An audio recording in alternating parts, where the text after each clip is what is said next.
I hope they don't listen, so maybe we can try to make a little trade or something, try to make a transaction and get him in Chicago. But I mean, honestly, I think just overall, I feel like you have to listen to that. I think you have to listen to some of your top dogs when they're telling you about a coach. And I think just with Antonio Pierce, I mean, kind of knowing him for a little bit, but just knowing his personality, knowing his style, it's a lot that players can relate to, and it's a lot that you can respect. And I think a lot of it too, that I think people don't really take into account is like, how can you run through a wall for a certain coach, for a guy when he's telling you to do certain things, when he's pushing you to beyond your limits, to do certain things that you normally wouldn't do?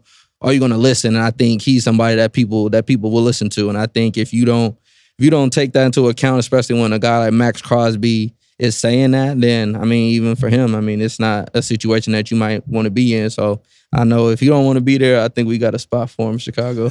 Well, here's what I say, Jaylon. Being able to relate to your coach is key. It's huge.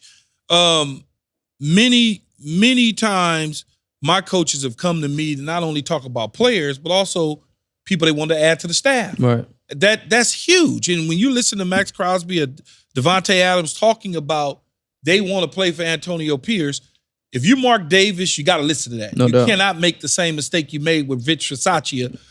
Rich Bisaccia is now the special teams coordinator with the Green Bay Packers, who was the interim head coach after they fired John Gruden, and they went on and went to the playoffs, and they should have won the playoff game in Cincinnati, but it was all weird. Joe Burrow throw, even though he passed the line of scrimmage and stepped out of bounds or whatever, and the whistle blew and everybody stopped.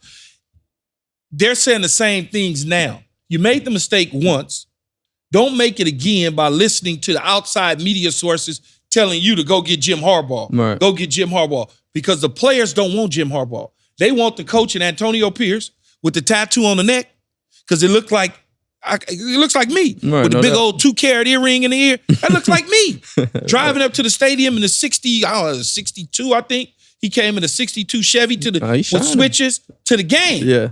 You ain't seen that with nobody else. They ain't doing Kyle Shanahan ain't driving that to the game.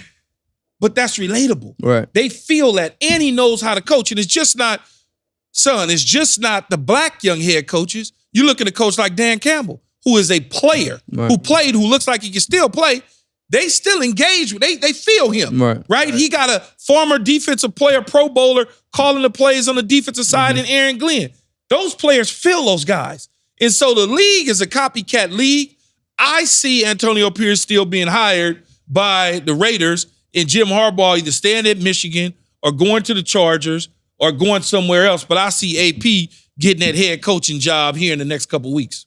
We absolutely hope you enjoyed this video. If you want more from us, hit that subscribe button for all videos, full episodes, and exclusive content from the show. And don't forget to find All Facts, No Breaks on Apple, Spotify, or wherever you get your podcasts.